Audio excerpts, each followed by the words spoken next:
Ante todo, buenas noches. Entonces ya esta es nuestra cuarta clase, el primer módulo, y vamos a culminarlo con lo que es la publicidad registral como el tema que abordaremos.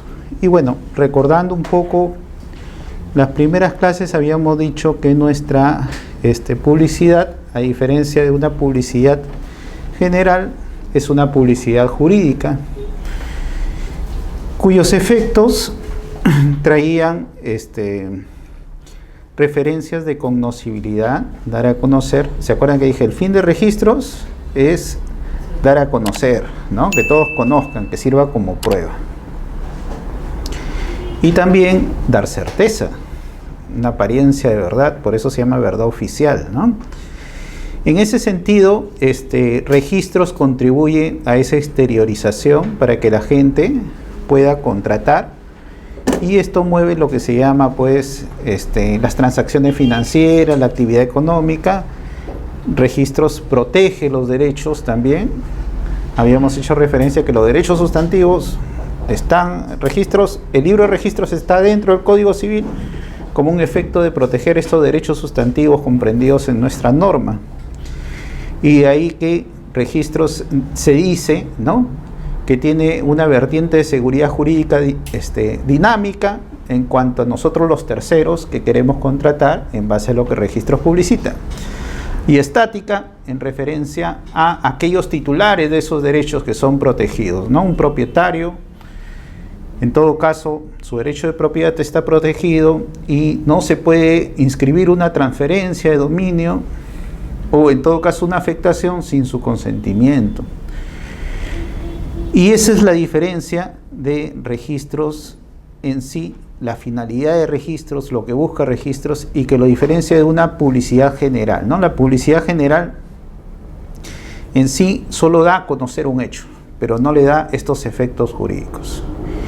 Y dentro de las características de esta publicidad jurídica es que es dado en una exteriorización constante y sostenida, ¿no? Entonces, por eso tenemos la publicidad. Nosotros dijimos la publicidad material, ¿no? Todos conocemos de jure el contenido de las inscripciones. Un principio recogido en nuestro Código Civil 2012, en nuestro artículo primero, el título preliminar de los registros públicos, donde nos vinculamos nosotros a esa publicidad jurídica. Y más que todo, más que decir que todos tenemos un conocimiento efectivo, hay que decir que todos tenemos la posibilidad de conocer, ¿no? Registros nos da la posibilidad de conocer el contenido de esas inscripciones. Por eso, este tipo de publicidad está a cargo de un órgano del Estado, ¿no? Esto contribuye a la imparcialidad que registros brindan para que nosotros, terceros, podamos contratar, ¿no? La cognoscibilidad a todos es continua y su fin es tutelar derechos y la seguridad del tráfico dentro de los fines que cumple registros. Entonces, Antonio Pau Padrón, ¿no?, hace referencia en cuanto a la publicidad como certeza. Dice, la gente para poder contratar requiere cierto grado de certeza, ¿no?, para poder entablar estas relaciones jurídicas comerciales en sí. Al momento de adquirir un derecho, ¿de quién lo estoy adquiriendo? Porque esta verdad oficial o esta referencia de certeza es juris tantum, ¿no?, mientras no se demuestre lo contrario. Yo, si voy a comprar a alguien, voy a registros y veo que él sea el titular. Habíamos en la clase introductoria hecho referencia, ¿no? Si no existiera registros, ¿a quién iría? Tendría que irme al posesionario, porque supuestamente es la persona que se encuentra con facultades para transferir, verificar que él sea el posesionario. ¿En qué calidad de posesión se encontraría, ¿no? Si es propietario, tendría que ver los títulos de propiedad que exhibe, ver la validez de esos títulos de propiedad, ver que esa persona haya adquirido de una persona que también poseía ese derecho, ¿no? El nemo plum juris, nadie adquiere aquello o nadie transmite aquello que no posee, ¿no? Entonces, si el anterior propietario no poseía ese derecho de propiedad, tampoco transfirió ese derecho de propiedad, por más que el título sea correcto, válido, etc. Y de ahí que registros también contribuye a esa referencia de certeza, ¿no? Es el propietario, lo veo que está en posesión inmediata o inmediata, pero es un posesionario legítimo. Veo que tiene un título válido, porque registros básicamente se basa en inscripción del principio de titulación auténtica, instrumentos públicos. La persona que elaboró ese instrumento ya tiene una fe pública en sí, ¿no? Y muy aparte de eso, de la posesión, de la calidad de propietario en el título que exhibe, vemos que registros también publicita ese derecho. Ver que el bien se encuentre libre de cargas y gravámenes, o en todo caso, si existiera una carga y gravamen, se ve reflejada en la publicidad registral.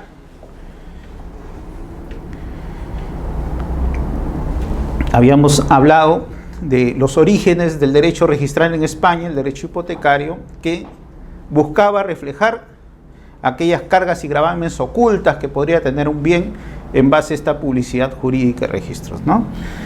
Y en base a ello el primer acto de inscripción fue la hipoteca, ¿no? Estaba basado básicamente en la propiedad inmueble, porque la propiedad inmueble era el bien que en aquel entonces reflejaba el mayor valor.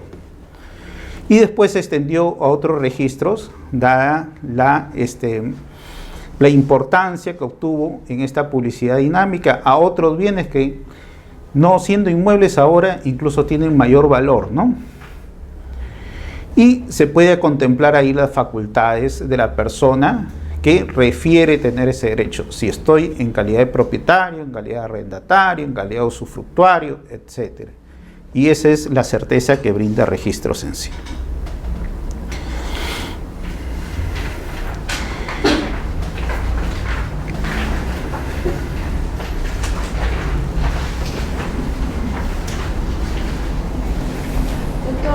Dígame. ¿Puedes aclarar qué es un gravamen?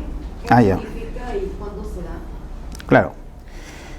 Un gravamen o un certificado de gravamen en sí es un certificado compendioso, ¿ya? Y esto ya viene en la parte fáctica del derecho, en la parte, en la publicidad, ¿no? Como un procedimiento, cómo nosotros podemos obtener la información de registros. Entonces, ¿qué hago? Yo quiero conocer si un bien inmueble posee afectaciones, cargas o gravámenes. Un gravamen podría ser una hipoteca, por ejemplo, ¿no? O alguna carga, alguna restricción a la facultad que tiene el propietario en referencia a su derecho de propiedad, ¿no? Por ejemplo, una carga técnica en una declaratoria de fábrica. Entonces, este certificado hace que el abogado certificador o el registrador público indague, pues, si existe alguna carga o gravamen que se encuentre vigente. Y el abogado certificador o el registrador va a tener que determinar cuáles cargas o gravámenes en sí ya han perdido eficacia jurídica. Y de ahí reflejar en este certificado compendioso las cargas y gravámenes vigentes, ¿no? Entonces, en sí, se dice que es un certificado compendioso porque el registrador o el abogado certificador hará un estudio de las inscripciones de estas afectaciones del bien inmueble y lo reflejará en un certificado compendioso, extrayendo esa información. Estas son las cargas y gravámenes vigentes. Comúnmente lo piden los bancos, por ejemplo, ¿no? Para hacer préstamos. A veces piden un certificado CRI, certificado registral inmobiliario, ¿no? Que es otro tipo de certificado compendioso que también acredita estas afectaciones, ¿ya? En ese sentido, bueno, vamos a entonces complementar un poco la función de registros. La finalidad, ya habíamos dicho que es publicitar, ¿no? En la actualidad, para bien de nosotros, ¿no?, ha salido un reglamento del Servicio de Publicidad Registral, el 2015. Y una especie de reivindicar esa actividad o esa finalidad de registros, que era brindar esta publicidad jurídica, recoge un reglamento general igualito como tenemos el reglamento general de los registros públicos, que incide en la calificación, ¿no? Y que dentro de ellos también tiene un título que hace referencia a la publicidad registral. Entonces, en el año 2015, más que todo, se quiere compendiar y se quiere sacar un reglamento general, muy aparte de que cada registro, por las características o naturalezas, podría reflejar alguna publicidad especial que se podría dar. Las miras fue dar a conocer, pues, o procurar englobar todo un procedimiento en esta actividad. Un mea culpa es un poco descuidado, ¿no? Porque recién el 2015 en verdad se empieza a reflejar esto. ¿Y por qué? Porque se dan diversos avances incluso de la publicidad, de este aspecto formal de la publicidad, ¿no? Inciden incluso las referencias de esta publicidad en línea, donde nosotros esta referencia constante de otorgar publicidad ahora lo podemos pedir en nuestra casa y en cualquier momento, siempre y cuando, bueno, estemos suscritos al servicio respectivo, ¿no? De ahí que este reglamento hace referencia a la publicidad registral como que registro es un registro público, ¿no? O sea, lo que busca es publicitar. Y ya habíamos dicho que en el caso de nosotros es necesario referir un interés para pedir la publicidad, ¿se acuerdan? En el caso peruano no era necesario, ¿no? Y acá recoge un poco de la doctrina. ¿Qué busca la publicidad? Como una publicidad jurídica, una exteriorización continuada. Igualito tenemos, exteriorización continuada. La publicidad material que nos vincula a nosotros, que más que todo es la posibilidad que nosotros podamos ir a registros a solicitar esa información. Organizada de los actos, derechos, actos inscritos o anotados, ¿no? Una publicidad organizada incluso. A efecto de hacerlos conocibles a terceros. O sea, ya nosotros tenemos un sistema registral, hemos dicho, de inscripción, ¿no? Extraemos del título lo relevante para que terceros podamos contratar. Y dentro de la forma como publicita registros, organiza su registro en base a la persona, en base al bien o en base al acto, habíamos hecho referencia, ¿no? En el registro de propiedad inmueble será en base al bien, ¿no? Folio real, ¿se acuerdan? En el registro de personas jurídicas, folio personal, ¿no? Personas naturales, ¿no? El registro de garantías mobiliarias, causal. Y dentro de esa organización, en el registro de propiedad inmueble, habíamos hecho referencia cuando surge el sistema mecánico de inscripción mediante los ficheros inmobiliarios o las fichas, ¿no? Se acoge la referencia de dar la publicidad por rubros, cosa que organiza mejor la publicidad en sí. Y habíamos dicho, por ejemplo, por cada casa o cada predio, folio real, se apertura una partida registral. Y dentro de esa partida registral se organiza la información en base a los rubros. Rubro A, antecedente registral, ¿no? Rubro B, descripción del inmueble. Rubro C, dominio. Rubro D, gravames y cargas, muy bien. E, cancelaciones. Y F, otros actos que no ingresan ahí, ¿no? Originalmente, antes cuando no existía un registro personal, en el registro de personas naturales, en el registro de propiedad inmueble, el rubro F era el registro personal y ahí se hacía referencia a la publicidad. Cuando ustedes vean fichas antiguas, van a ver que en el rubro F dice registro personal, dice, ¿no?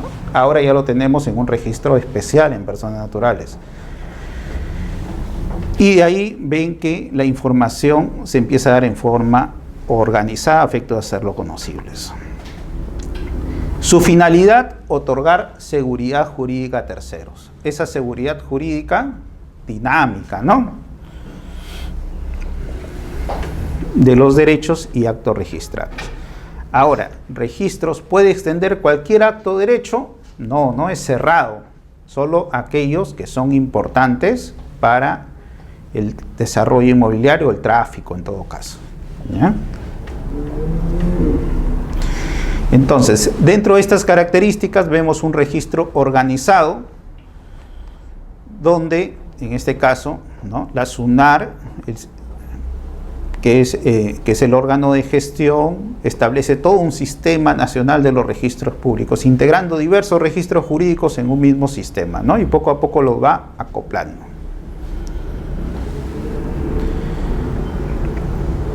Exteriorización de las diferentes situaciones jurídicas, pero por más que tengamos nosotros esta publicidad en los asientos registrales, que es el tipo de inscripción, también podemos ir a los títulos archivados, ¿no?, aquellos documentos o instrumentos que dieron origen a registros.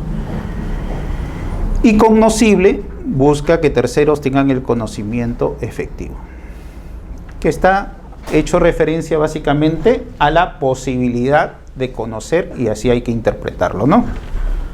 Eso que dice que me vincula la información es porque yo tengo la posibilidad de conocer el contenido de registros. Entonces, en base a eso, la publicidad registral la podemos dividir o separar básicamente en dos aspectos. El aspecto material de la publicidad, que son los alcances, la certeza, la cognoscibilidad, los efectos jurídicos que produce las inscripciones, y el aspecto formal, ¿no?, cómo registros en verdad emite este tipo de información en base a lo que nosotros buscamos o queremos indagar de registros. En referencia al aspecto material, ¿no?, que está normado la parte sustantiva de registros en nuestro Código Civil. ¿Qué efectos produce la publicidad? 2012, la presunción de que todos conocen lo que registros publicita, que es básicamente la posibilidad de conocer y los efectos jurídicos que produce registros, que ya lo habíamos explicado en la clase pasada en referencia al artículo 2012, ¿no?, publicidad material. Nuestro actual Reglamento General de los Registros Públicos recoge aspectos de esta publicidad de efecto o publicidad material, ¿no?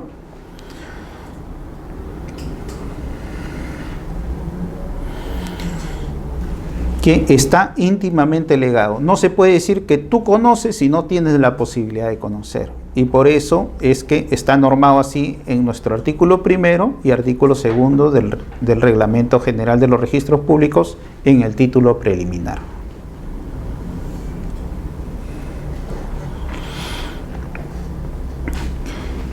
El artículo 4, en referencia específica a este aspecto material de la publicidad, hace referencia. La publicidad material alude a los efectos que se derivan de las inscripciones o anotaciones. ¿Qué efecto será? Los efectos de cognoscibilidad, inoponibilidad y el efecto legitimador.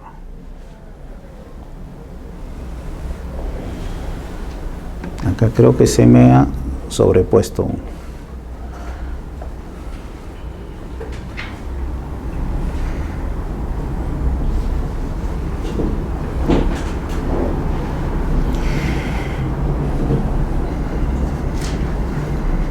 Entonces, 2012, cognoscibilidad.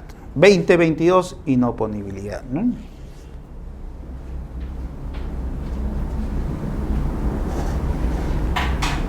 Cuando son derechos de la misma naturaleza, en cuanto a la preferencia, tiene referencia aquel que inscribió primero. Y si se trata de derechos de diferente naturaleza, habíamos hablado que en esos casos se aplica el bien común, ¿no? Que ya habíamos comentado en una primera clase en referencia a al séptimo pleno casatorio sobre quién prima, ¿no? El embargo inscrito o el derecho de propiedad no inscrito. Entonces, un derecho real con una obligacional prima el derecho real, así lo han considerado. La prioridad. Aquel que llegó primero tiene prioridad. Cuando son títulos compatibles, no hay problema, se inscriben los títulos. pero aquel que inscribió primero tiene preferencia. Por ejemplo, en los rangos hipotecarios, ¿no? El que primero afectó, él tiene derecho en cuanto, cuando se haga la ejecución, va a ser el primero que va a cobrar. Cuando son títulos incompatibles, de ahí viene la referencia del principio de impenetrabilidad. Entonces, inscrito un título, aquel que le es incompatible ya no puede acceder a la inscripción. Hay un cierre de partida para ese título incompatible.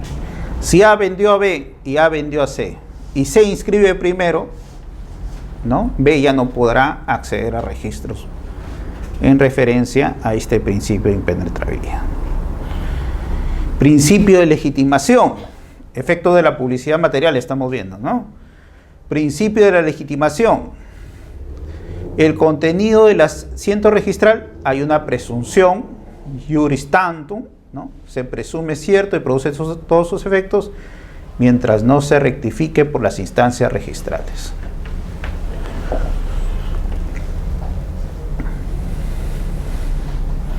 Dentro de las rectificaciones que habíamos visto, los errores, ¿se acuerdan?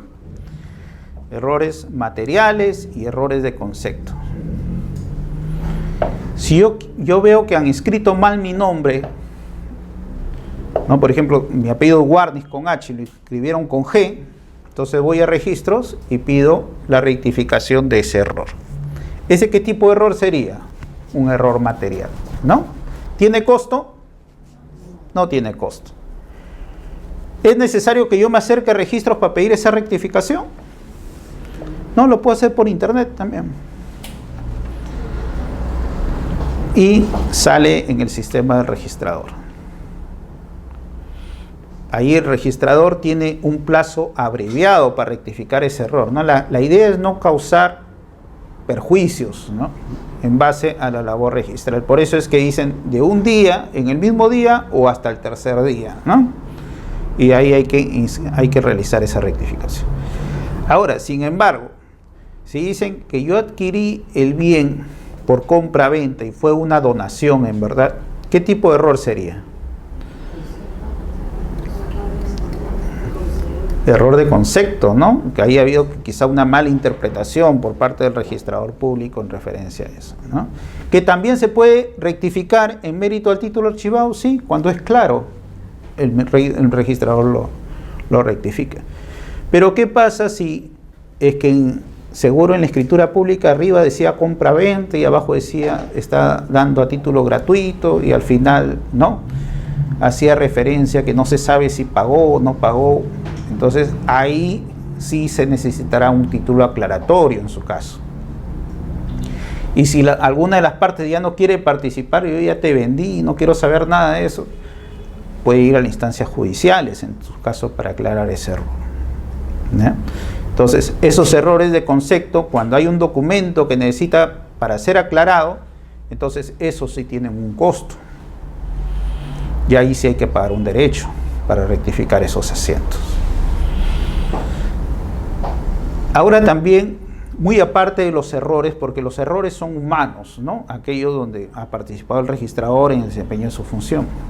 Puede haber otros tipos de rectificaciones que se den por inexactitudes registrales, por ejemplo. Cambió la situación jurídica en referencia, por ejemplo, a mi identidad. Ahora me identifico con un DNI, antes tenía una libreta electoral, ¿no?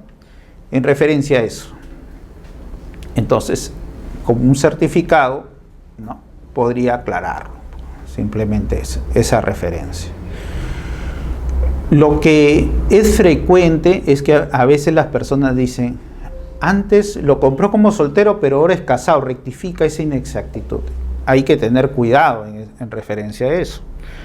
Porque si uno adquiere un bien siendo casado, por más que solo participe yo, supuestamente, y está sujeto al régimen de sociedad de gananciales, es un bien social, ¿no? Entonces hay que tener mucho cuidado en rectificar eso. Ahora, lo que sí podría pasar es que uno de los cónyuges, cuando adquirió, hizo referencia a ser soltero, y el otro cónyuge que se ve perjudicado dice, bueno, yo no figuro acá en el registro, ¿no? Como propietario. ¿Qué puede hacer en ese caso? Si está bajo estas reglas de haberlo adquirido como sociedad de gananciales, bajo ese régimen, simplemente, sin necesidad de que el cónyuge que ha comprado intervenga, con una escritura pública unilateral, ¿no?, él o la cónyuge puede ratificar esa transferencia y adjuntar su partida de matrimonio. Y con eso se va a efectuar la subsanación respectiva. ¿Ya? También hay ciertos límites a las rectificaciones, ¿no?, cuando se va a perjudicar algunos derechos que han sido adquiridos. En ese caso, también hay que tener cuidado al momento de hacer las rectificaciones. Se rectifique por las instancias registrales, dígame. A ver. Esa escritura pública unilateral, entiendo que la debe presentar el cónyuge afectado. Así es, aquel cónyuge que no figura publicitado. No es necesario que intervenga No es necesario que intervenga el cónyuge que adquirió.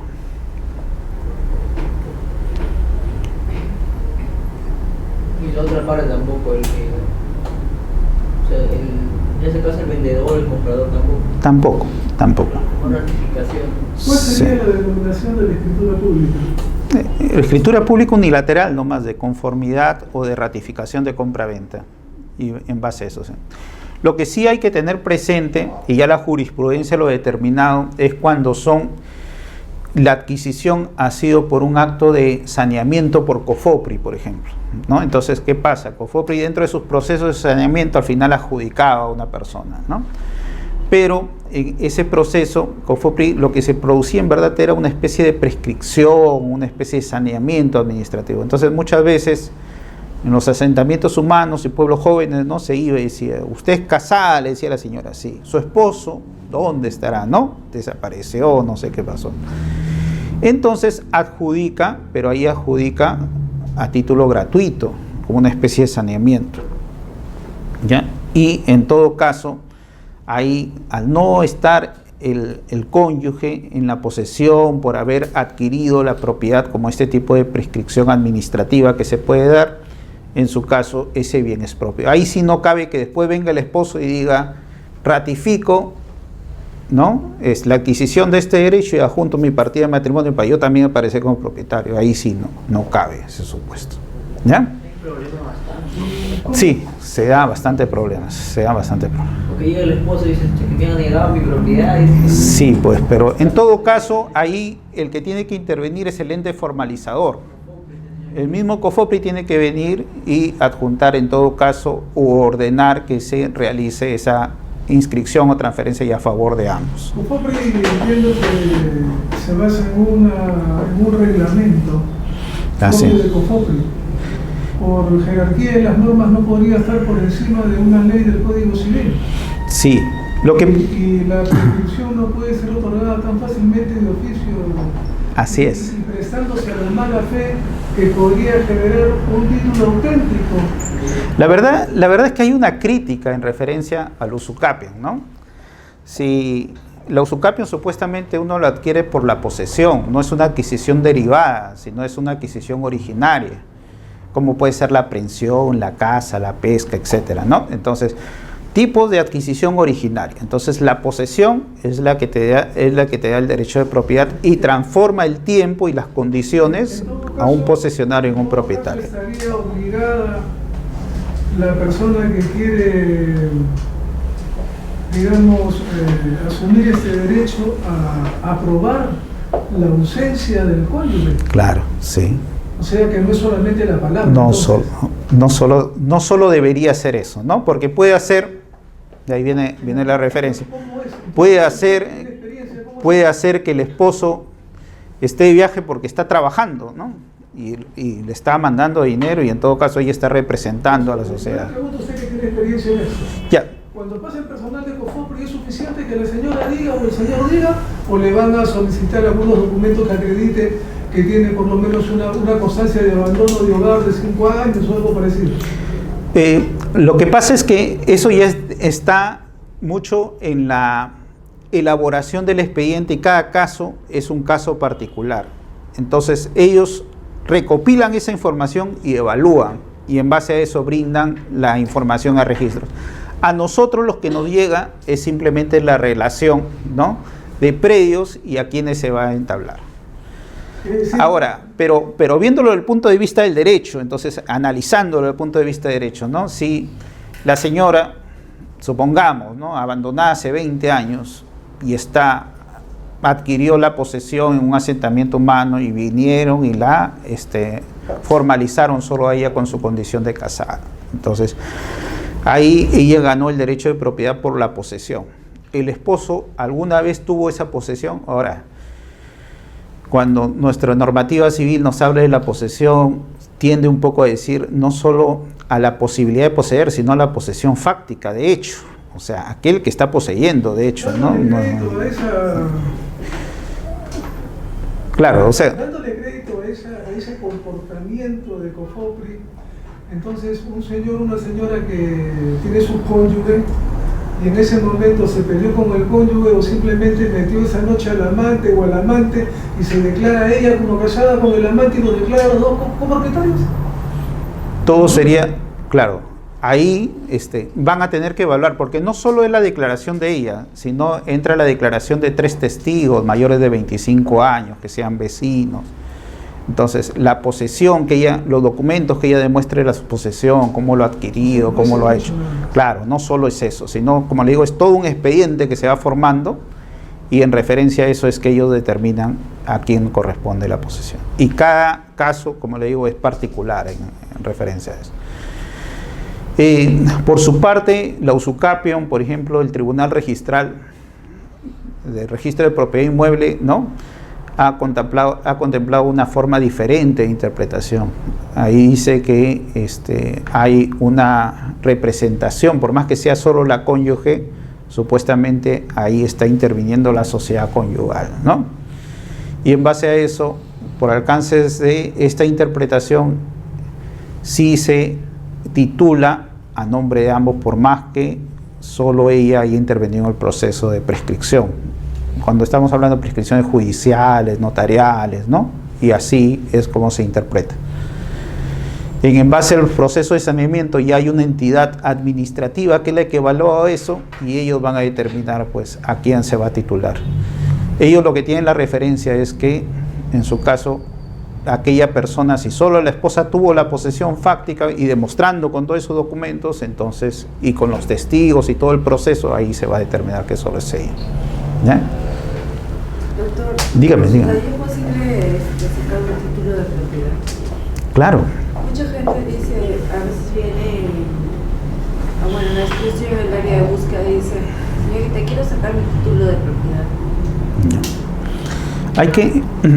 Yo he pasado por el área de orientación también, en una etapa, ¿no? Entonces, hay que ver lo que el orientador tiene que determinar es en mérito a qué adquirió el derecho de propiedad. Y hay que tener cuidado, ¿no? Porque muchas personas creen que el cartón que le da COFOPRI, ¿no?, ese es el título o eso es lo que acredita el título de propiedad, ¿no?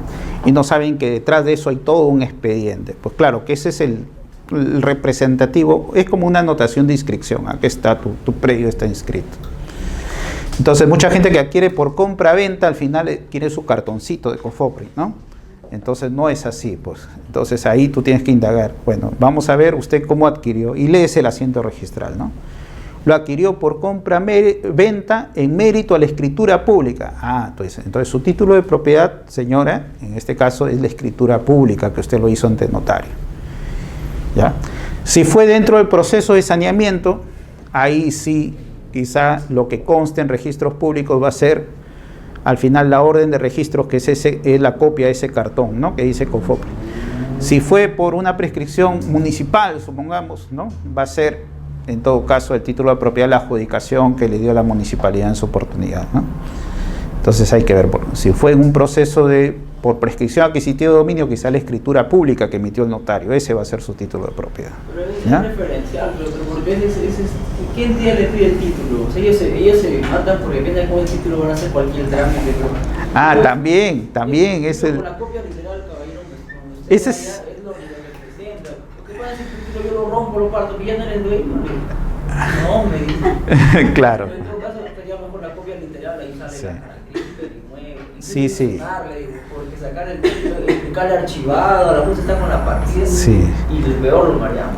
Pero las personas lo que quieren es algo fáctico, pues, ¿no? Claro, nosotros desde el punto de vista de la labor registral entendemos que basta que esté inscrito y ya en cualquier momento puede sacar el título, ¿no? Y no solo el propietario, cualquier persona puede ir y sacar copia del título, no está restringido en ese aspecto. Pero bueno, las personas lo que desean es un documento material que es prueba de posesión, como les hice referencia, que es prueba de propiedad, disculpe. La posesión, el documento formal y registros públicos, todos son prueba de posesión. ¿Ya?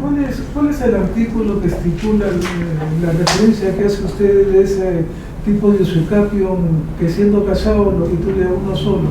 ¿Cuál es el artículo, doctor? Disculpe.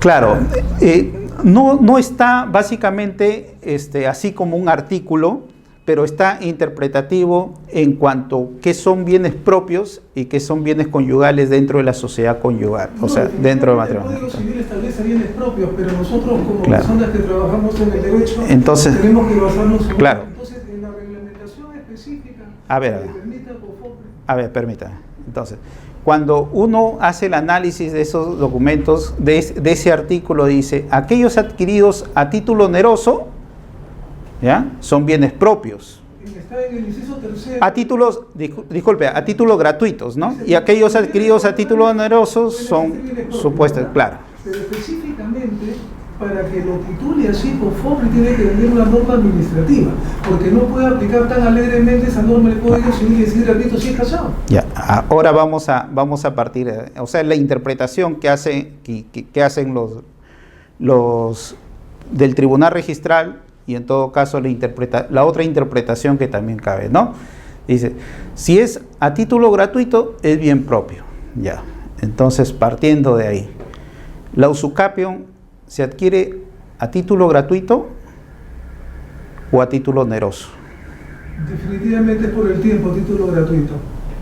No necesariamente. Claro, pero eso estamos aplicando el concepto general del usucapio. Claro. Pero no estamos aplicando el concepto de romper el vínculo, o sea, la relación patrimonial, que aunque esté, mire hasta dónde llega esto que es, entiendo, inconstitucional, que aunque las personas estén separadas, de hecho, claro, cualquiera que adquiera, lógicamente que no sea título gratuito, en bien de los dos. Claro. ¿No? Entonces, habiendo una sociedad conyugal... Entonces, justo de ahí parte el Tribunal Registral a interpretar esto. Bueno, si el usucapio no se encuadra, ¿no?, en este supuesto que se adquirió a título gratuito, para que determinar que es propio, por consiguiente toda adquisición supuestamente es conyugal, ¿no? Y ahí el Tribunal Registral sí hace esa apreciación que usted refiere y dice, bueno, acá a pesar que solo está interviniendo la cónyuge, ¿no?, siendo casada, hay una presunción que ella lo está adquiriendo a favor de la sociedad conyugal. Eso ha traído críticas a nivel doctrinal, porque incluso el doctor Hunter González habla de que ahí el tribunal está aplicando una posesión fantasmal, que el Código Civil no lo exige para... Bueno, es una crítica, ¿no? Es una crítica, ¿no? Entonces, en referencia a ello es que existe esa posición dada por el Tribunal Registral, por eso dicen que en el caso de que la usucapión o el proceso, ¿no?, se determine a una persona y se haga referencia a que esa persona es casada, con una partida de matrimonio complementaría esa información para decir que el supuesto es a la sociedad conyugal. Es un tema bien interesante. Sí, claro, es un tema interesantísimo, sí, bien interesante para debatir, para interpretar ahí, claro. Ya, ahora, o se declare la invalidez por el órgano judicial o arbitral, ¿no? Esto ya está un poco hecho referencia en cuanto a estos alcances que ha habido por la dación de la ley 3313, ¿no? Porque antes solo decía por el órgano judicial, ahora también arbitral. El asiento registral debe ser cancelado en sede administrativa. La cancelación administrativa de asientos, que también lo hemos visto en referencia a esta ley, bajo los supuestos de falsedad documentaria o en todo caso suplantación de identidad, ¿no? Y que la inscripción no es convalidante en el caso peruano. Nosotros estamos bajo un sistema de inscripción, ¿no?, y que nuestras inscripciones son declarativas, salvo excepciones. En el caso, hemos visto en el caso de hipotecas, ¿no? Entonces no es convalidante. Otros sistemas que sí tienen inscripciones constitutivas, ¿no? Basados en el derecho germánico, como Alemania, ¿no?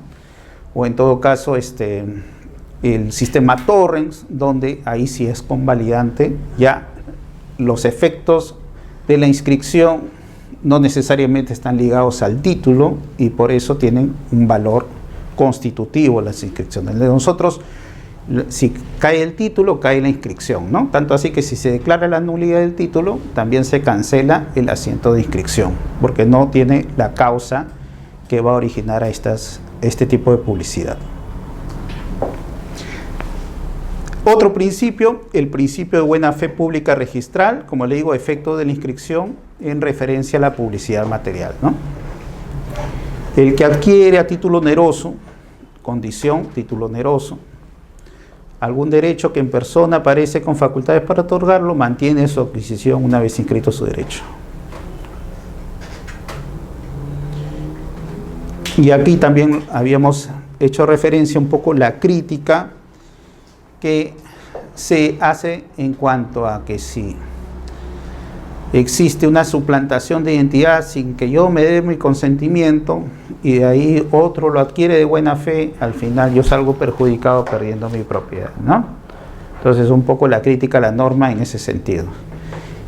¿Cómo debería interpretarse? Algunos refieren, la interpretación es cuando hay una mala fe o una apariencia de aquel que por daño, dolo o culpa pretende transferir y yo compro, pero ya con la manifestación de voluntad se ha viciado, ¿no?, de aquella persona y yo compro, entonces ahí debería imperar este principio.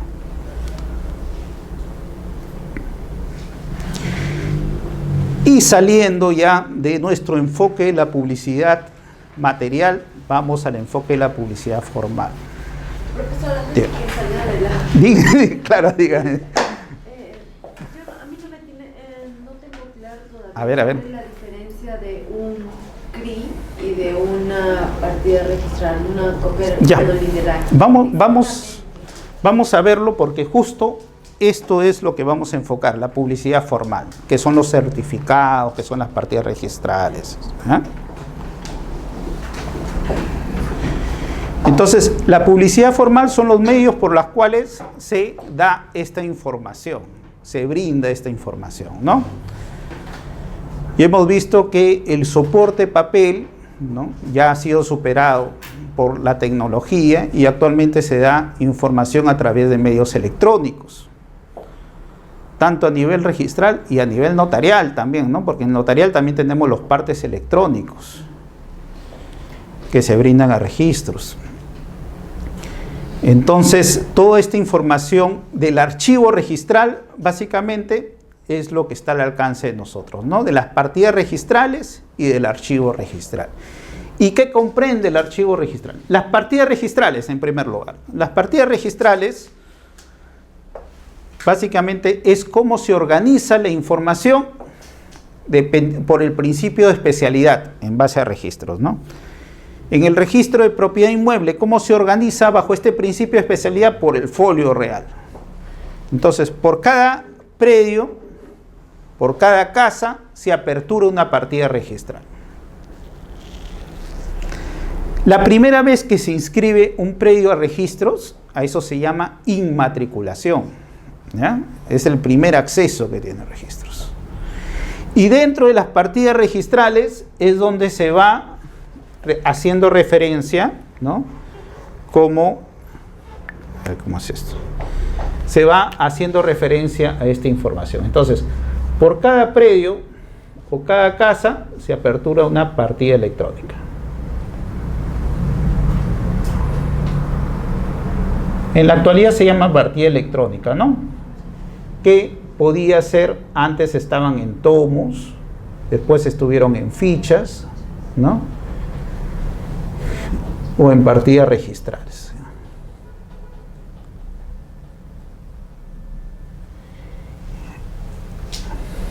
Entonces, toda esta información. El número de partida electrónica es único.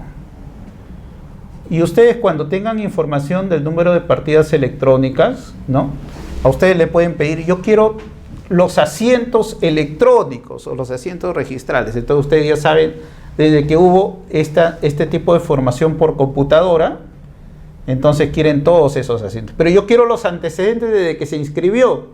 Puede hacer que el asiento 1 de inmatriculación esté en tomo, el asiento 4 de subdivisión en ficha y el asiento 5 de fábrica ya esté ya en lo que es partida electrónica. Entonces, en el sistema de información, cuando ustedes ponen el número de partida electrónica, ahí le va a aparecer tomo, por ejemplo, 20 fojas, ¿no? 35, por ejemplo, ¿no? Asiento 1, y de ahí pasa fojas 36, 37, etc. Y de ahí pasa otro tomo, ¿no? Tomo 40, y acá continúan las inscripciones. De aquí puede continuar en la ficha número tanto, por ejemplo, número 1020, supongamos. Y de acá continúa en la partida electrónica. Partida electrónica te dicen, ¿no? Comúnmente 70, 20, 30, 53, etc. Entonces, todas estas han sido por los tipos de inscripciones que se han dado. A lapicero, a máquina de escribir y en computadora, ¿ya? Con la fusión del registro predial a registros públicos también encontramos unas partidas registrales que están con códigos. Cuando ustedes vean P adelante, significa que fueron del registro predial, ¿no? P01 significa que fueron del registro predial o de predios que se ubican en el norte, ¿no? 02 en el este, 03 en el sur, ¿no? Entonces también puede hacer que esta información esté ahí, ¿ya? Entonces, estas partidas registrales dentro de su publicidad están debidamente organizadas por rubros.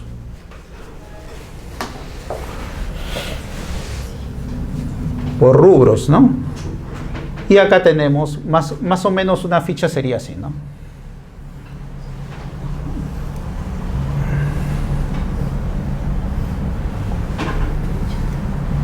Cuando te dicen rubro A, antecedente registral,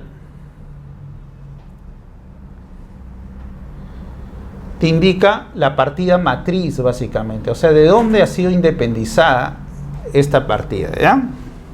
¿Saben qué son partidas matrices? Sí, ¿no? Ya. En el rubro B, descripción del predio, ¿no? Así está, descripción del predio. ¿En la matriz puede haber varias matrices? En la matriz solo te hace referencia a una partida, que es quizá de donde ésta se independizó. Puede hacer que te haga referencia, por ejemplo, esto viene del tomo 20, foja 5, algo así, ¿no? Entonces, y acá está la partida matriz, el tomo, y acá están las fojas, ¿ya? Comúnmente. Y esta a la vez te hará referencia que esto proviene de otro tomo, que será su matriz. Y así hasta la primera inscripción. En lo que es la descripción del predio, acá se inscribe el área, linderos, medidas perimétricas del predio. Comúnmente está algo así. Entonces, si yo quiero saber la extensión, ahí lo encuentro en el rubro B.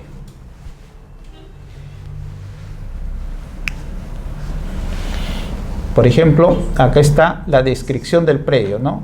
Comúnmente nuestra descripción en la actualidad es perimetral, ¿no? Por el norte, por el sur, por el este, cuando son predios urbanos. Cuando son predios rústicos, dicen unidad de referencia catastral para poderlo ubicar, porque ahí es difícil, pues, ubicar por lugares donde sea identificable el predio. Acá también se encuentra, por ejemplo, lo que son declaratorias de fábrica. ¿Qué son declaratorias de fábrica? Son las edificaciones que se efectúan sobre el predio, ¿ya? También acá pueden advertir a veces asientos de numeración, cuando se cambia el número, ¿no? O en todo caso nomenclatura, cuando se cambia el nombre de la calle. Dígame. A veces no menciona cuál es el título archivado, o sea, entiendo que es el asiento. Claro. Cuando no mencionen acá, o sea, por cada asiento que se dé, por ejemplo, asiento 1, que es la descripción del predio, quizás no haga mención del título archivado, pero acá vas a encontrar unos cuadraditos. Y acá dice asiento, dice. Y te aparece el número. ¿Ya? Ese es el título archivado, porque es el número de asiento de presentación. ¿Ya? Sí, se da mucho ese caso. Pero cuando ya viene la inscripción número 2, ahí sí te viene, ¿no? Al final te dice el título archivado tanto, o comúnmente asiento le llaman así. Asiento y te dice la fecha, ¿ya? O a veces te hace referencia que es el mismo del asiento 1B, entonces tienes que tú ahí ver que es el mismo título archivado. Doctor, Dígame. Normalmente cuando veo las planillas y dice antecedente registral, a veces dice ficha o a veces dice fojas. Claro, porque quiere decir que su antecedente se remontó a cuando se inscribía o bien en tomos. Entonces cuando son tomos te dice fojas, tomo y foja te dice, que fue la que se hizo a lapicero, o puede ser que te diga ficha, que ya fue la que se hizo a máquina de escribir en aquel entonces. Entonces cuando no encuentro abajo el número de título archivado, ¿me voy directamente a lo que es el antecedente o me voy? Porque también he visto que en las partidas sale antecedente un costadito y en el medio hay uno que dice siendo de independización. Es diferente, creo que es el tomo día, es el diario. Claro, comúnmente en la ficha lo vas a encontrar acá en la parte del centro, ahí vas a encontrar el número de asiento, que ese es el título archivado, que dio origen a que se aperture toda esta partida registral. ¿Ya? Acá te pone, creo, la fecha, ¿no? El año, el día, el mes, el año.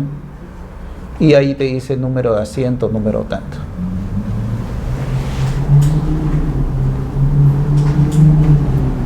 Entonces ya saben, acá descripción del predio, las declaratorias de fábrica, los reglamentos internos, las numeraciones, todo lo que sea inscrito sobre el predio. A veces aparece, te dice que goza de un derecho de superficie. Algunas inscripciones antiguas, el derecho de superficie, te hacen referencia acá en el rubro 1B, el asiento de la superficie. Otras, ya las modernas, te remiten el derecho de superficie a una partida especial, te dice,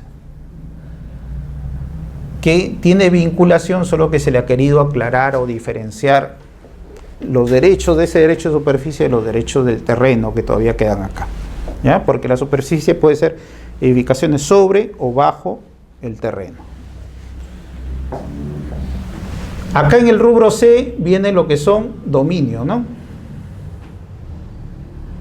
Entonces acá vienen las compras-ventas, vienen las donaciones, todo tipo de transferencia, incluso las adquisiciones por usucapión, ¿no?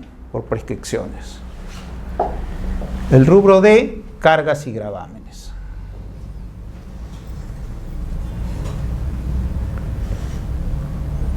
Acá vienen las hipotecas, los embargos, ¿no?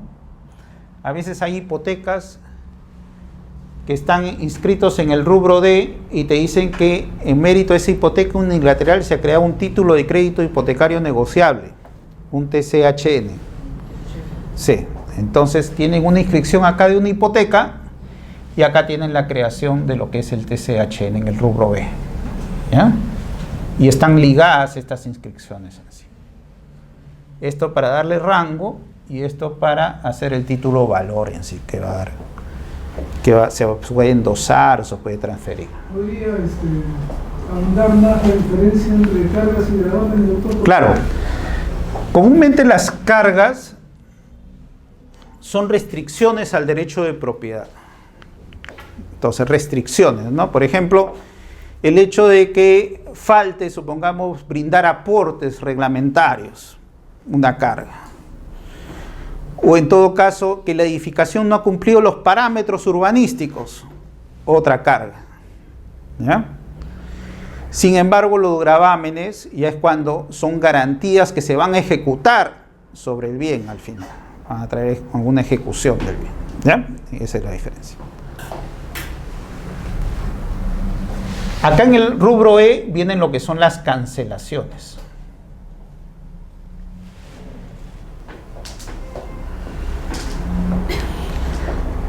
Entonces, ¿cuál es la labor del que pide estos certificados de cargas y gravámenes, ¿no? Ver que estas cancelaciones hayan dejado sin efecto estos gravámenes.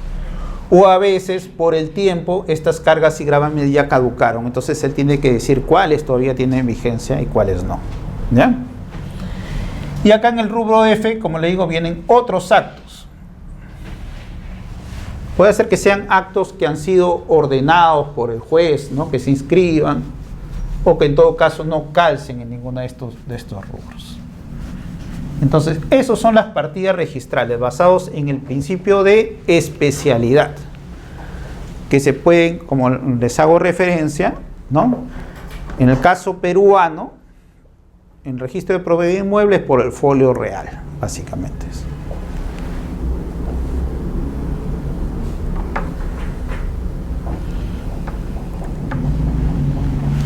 Hay que también diferenciar que registros públicos es una entidad administrativa y como toda entidad administrativa está supeditado a dar una información pública por la ley de acceso, ¿no? De transparencia y acceso a la información. Pero esa publicidad en este caso no está enrumbado como una publicidad jurídica con estos efectos de conocibilidad, de inoponibilidad, de certeza, etcétera, ¿no? Sino ahí estamos actuando simplemente como una entidad administrativa. Y que registros también a efectos de la seguridad jurídica también da información cuando uno se suscribe a estos medios de la alerta registral, ¿no? O en todo caso informaciones mediante volantes, difusiones, videos, etc. Entonces eso tampoco es información. No tienen estos efectos de esa publicidad jurídica, ¿eh? Entonces, nuestro reglamento básicamente determina dos tipos o clases de esta publicidad formal. Ahí tenemos la publicidad en forma simple, ¿no? Consiste, dice, en información obtenida del archivo registral. ¿Y qué comprende el archivo registral? El archivo registral comprende los documentos que dan origen a los asientos registrales, por ejemplo, los títulos archivados.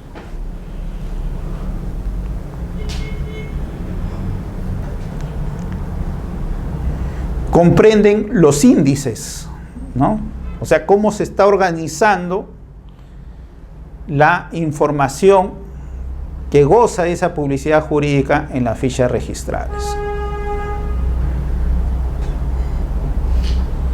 Comprende la información catastral, por ejemplo, que tenemos en referencia a los planos o la oficina de catastro.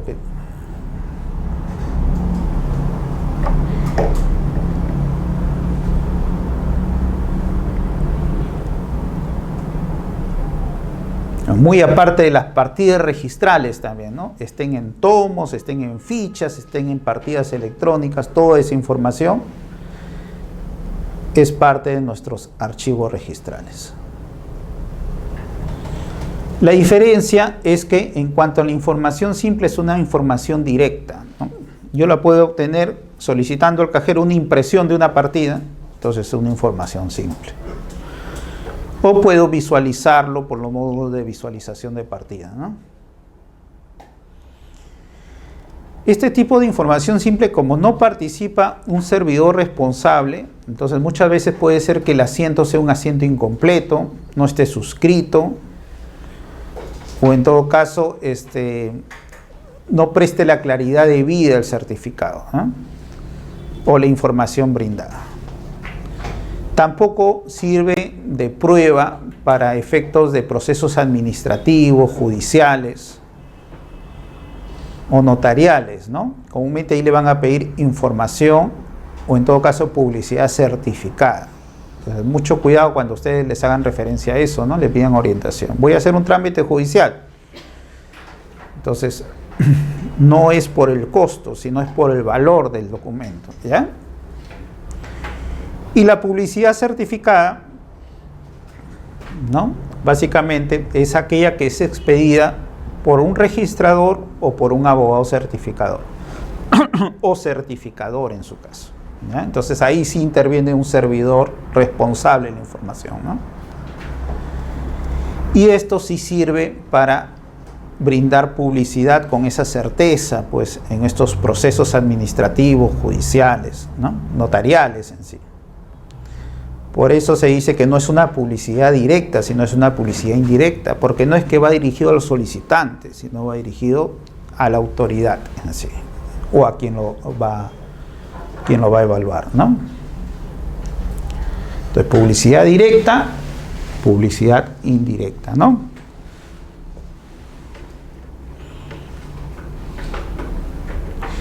Dentro de la publicidad directa tenemos la exhibición. Entonces, en la actualidad uno puede efectuar la lectura de los títulos archivados, ¿no? Incluso, también se puede en la actualidad hacer lectura de títulos en trámite.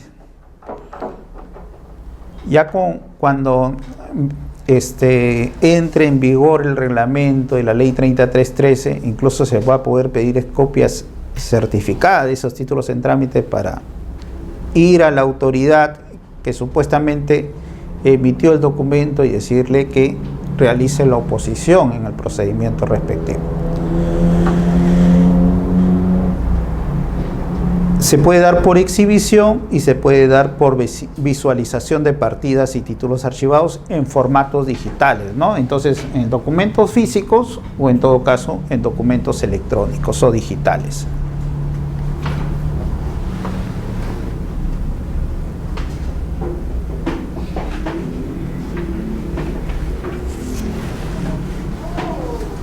Si quiero por escrito, entonces podría pedir, en base a esta información simple, una copia informativa, ¿no? La cual, incluso en la actualidad, ya no es necesario llenar formatos, sino el requerimiento es verbal. Y la búsqueda de índices, pues, ¿no? Aquel tormento que han tenido algunos que me han comentado acá, ¿no?, que han estado bastante requerido últimamente, la búsqueda de índices informatizados, ¿no? Entonces, acá en la búsqueda de índices, por ejemplo, uno puede decir qué propietarios, una búsqueda de activo, ¿no?, que significa que la persona todavía tiene el derecho de propiedad vigente inscrito sobre la partida. Y pasivo, aquellos que tuvieron en su oportunidad, ¿no?, un derecho de propiedad sobre estas partidas, pero en la actualidad ya no lo poseen. Doctor, ¿y eso es algo automático? Porque hay algunos señores que dicen, yo tengo mi casa, pero sale combinativo. Claro. Lo que en esos supuestos, cuando el usuario advierta eso, entonces ustedes lo que tienen que hacer es que envíen un requerimiento para modificar el índice. Lo pueden hacer por hoja de trámite o lo pueden hacer por título, no hay ningún problema. Y se va. ¿Inactivo es igual que el pasivo? Sí, inactivo es igual que pasivo. Sí, así es. ¿Y eso es un trámite gratuito? Claro, porque es una información que nosotros hemos cometido el error interna al momento de hacer el llenado de los índices. En ese caso hay que... A veces también no procede. Por ejemplo, yo tengo un predio, pero este predio está ligado a una reserva de aires, que es un trámite especial en los reglamentos internos, o sea, ¿no? Entonces puede ser que se haya independizado la partida, pero yo todavía tengo derecho de propiedad sobre los aires. O tengo los derechos de participación en alguna otra propiedad, o en todo caso en las zonas comunes. Entonces ahí quizá el registro refleje como que está activo, pero va a decir, pero yo no, yo soy propietario solo de este departamento, pero hay que examinar en todo caso el título archivado. En los reglamentos internos la publicidad va más allá de los asientos registrales, ahí se extiende a los títulos archivados y el conocimiento tiene que ser así.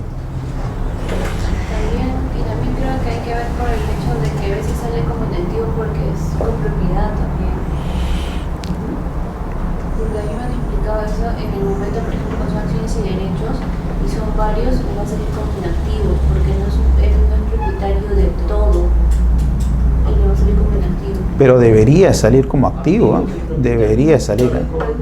Claro, es una calidad nomás que él tiene de copropiedad, ¿no? Porque hubo un caso en el cual, por ejemplo, un terreno de la FA, un chico estaba buscando con su número de partida. Se hizo la búsqueda con la partida que tenía él y como activo no le aparecía, solamente les aparecía y lo colocaban como inactivo, porque tenían acciones y derechos de esa propiedad, ¿no? Ya, lo que ahí él tiene que pedir es la rectificación del índice, tiene que pedirlo. A veces, cuando el registrador se da cuenta de esa falencia, él lo tiene que rectificar de oficio, porque es un error material, básicamente, al momento de extender la documentación. Los abogados certificadores, cuando expiden positivos de propiedad, también realizan esa actualización de índice, ¿eh? Muy aparte de estos programas internos que nosotros conocemos, ¿no? Donde se contrata personal para ir actualizando estos índices. Y las boletas informativas, básicamente, pues, son parte de los índices o de los asientos registrales, ¿no? Comúnmente las boletas informativas se dan, por ejemplo, en el registro vehicular, cuando se emiten boletas o publicidad de la partida vehicular, ¿no? Estas son boletas informativas. Dígame. Cuando uno adquiere las copias literales, ¿hay alguna forma de obtener un resultado inmediato de cuántas acciones y derechos le queda a cada titular de un dominio? ¿O hay que estar a trabajar? Sí, la verdad es que es un problema cuando son partidas matrices o varios copropietarios que han ido transfiriendo derechos y acciones. El reglamento de inscripciones se ha querido dar un poco de claridad en ese sentido. ¿Por qué? Antes uno decía, yo soy propietario del 20%, supongamos, ¿ya? Y sobre mi 20% transfiero el 50%. Entonces uno tiene que decir, 20%, o sea, está transfiriendo 10%, ¿no? Él se queda con 10%. Ahora, sobre mi 10% estoy transfiriendo otra vez el 50%, entonces él se quedaría con el 5%. Entonces, en la actualidad ya eso ha sido superado. El reglamento, ¿qué exige ahora? Cuando tú transfieras, tienes que hacer referencia que la transferencia de tu porcentaje en referencia al 100% para otorgar claridad al asiento. Entonces, claro, de la cuota ideal al 100%. Entonces, yo soy propietario del 20%, de los cuales estoy transfiriendo el 10% del total de derechos y acciones.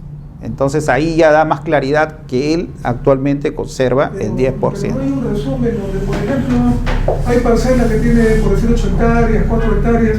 ¿No hay una hoja resumen que en un momento dado nos diga cuántas acciones y derechos le queda a cada copropietario? No existe eso. Sí, claro, no existe eso, pero en todo caso uno sí podría pedirlo como un certificado compendioso. Entonces, como un certificado compendioso. Entonces, yo quiero saber si todavía poseo derechos y acciones sobre este predio. Entonces va a tener que el certificador o el registrador público determinar si todavía posee derechos y acciones. Pero, y él, al momento de realizar eso, va a tener que hacer el estudio de qué porcentajes tiene. Ahora, de decirle que le aclaren ese certificado en referencia a qué porcentajes me quedan, ya es facultad de usted poderla pedir, y si él tiene la claridad, sí se lo va a hacer por el certificado. ¿El registrador tiene la obligación de dar esa información? Claro, a requerimiento de uno puede pedir aclaraciones de los certificados. Y entendiendo que en estos momentos hay tantos medios electrónicos, tantas facilidades, ¿no podría generar un programa con toda la economía que tiene para que inmediatamente dé resultado al... Sí lo han pretendido, y creo que también hay en camino proyectos en ese sentido, ¿no? Que haya una hoja de resumen, como en el registro predial urbano, en las partidas PO, ahí aparece su hoja de resumen, ¿no? ¿Quiénes son los propietarios actuales, la descripción del predio y todo lo demás? En el SAR, ¿no? En el CIR todavía se está creando, y justo esa es una de las críticas que le hice en referencia a las partidas de inscripción, ¿no? Que se están archivando asientos y debería todo sintetizarse, pues que sería lo ideal, ¿no? Sintetizarlo en una hoja de resumen. Puede continuar vendiendo y está vendiendo las áreas de afectación, las calles, las veredas. No, y con el antiguo sistema incluso se ha dado esos supuestos, porque al final, como dicen, de mi 10%, el 20%, de lo que me resta el 5%, de ahí el tanto por ciento, entonces a veces sumando todo ya superó ya el 100% incluso, entonces ya vendió más. Entonces, por eso es que se ha modificado este tipo de publicidad por asientos registrales, por publicidad material. Doctor, disculpe, y si como ustedes hablan de eso de una hoja de resumen donde aparezcan los derechos y deberes sobre un predio, pedir entonces un certificado de eso, ¿cómo se pediría? Con un certificado compendioso uno podría pedirlo, pues. O sea, pedir un positivo de propiedad y decir y especificarme qué porcentaje yo tengo sobre esa propiedad. Ahora, si es factible, el certificador lo va a tener que hacer. Si no es factible, simplemente le adjuntará la copia de los asientos registrales para que uno pueda sacar el cálculo ahí, porque a veces no es factible. Hay que entender que eso conlleva más allá la publicidad de los asientos, porque conlleva incluso examinar los títulos archivados. Puede ser que el asiento haya reflejado un porcentaje o no refleje porcentajes, y en cuanto al acto causal uno determinar pues qué tipo de porcentaje obtenido, ¿no? Si prima esto de la presunción de igualdad o en todo caso, ¿no? Por ser, por ejemplo, una sucesión, la cónyuge obtiene el 50 y el otro 50 se divide entre la cónyuge y los hijos, ¿no? Y ahí determinar cuánto es el porcentaje que ellos tienen. Tendré que agarrar mi formulario y marcar que quiero un certificado positivo de inmueble y publicar abajo el nombre del propietario y el porcentaje que le coloca, el porcentaje que le corresponde a él. Podría uno pedir eso. En todo caso, si el abogado certificador lo puede hacer, se lo va a dar. Si no lo hace, tiene derecho a apelarlo también, ¿no? Porque uno puede apelar esas instancias. Las notarías exigen que ponga de la cuota ideal cuánto vende y cuánto le queda. Así es, así es. No, incluso el SAT también pide, ¿no? Entonces el SAT también dice, ¿cuánto se está transfiriendo acá? Y especifícalo, claro, y cuánto le queda, ¿no? He visto casos que le han pedido la notaría, le han dicho, ¿sabes qué? Tráeme toda la partida. Sí. No, es que... Me sale 2.000 soles, me dice... Sí, sí. No, y no crean, también los abogados certificadores cuando emiten publicidades hay partidas porque tienen más de 5.000 hojas, ¿no? Y todas llenas de puras acciones y derechos. Entonces, sí es un trabajo interno bien fuerte, ¿no? Y en ese caso es mejor que tramitan el CRI. El CRI también te da información en referencia a 10 años del derecho de propiedad, ¿no? Para atrás y 30 años en lo que es cargas y gravámenes, ¿no? Entonces ahí te da esa información adicional y ahí podrías también aprovechar y decir, bueno, pues dime en qué porcentaje tengo. Te dicen, no, aclárame de qué asiento quieres, lo hacen práctico, güey. No, es que lo que pasa es que de ahí ellos tienen que partir para ver si de ahí para adelante transfirió. Entonces, sí. Hay partidas porque tienen 800, ¿no? 800 hojas, ¿no? Entonces ahí es un poco más. En médico de experiencia, doctor, digamos, tres copropietarios que están haciendo una independización del terreno.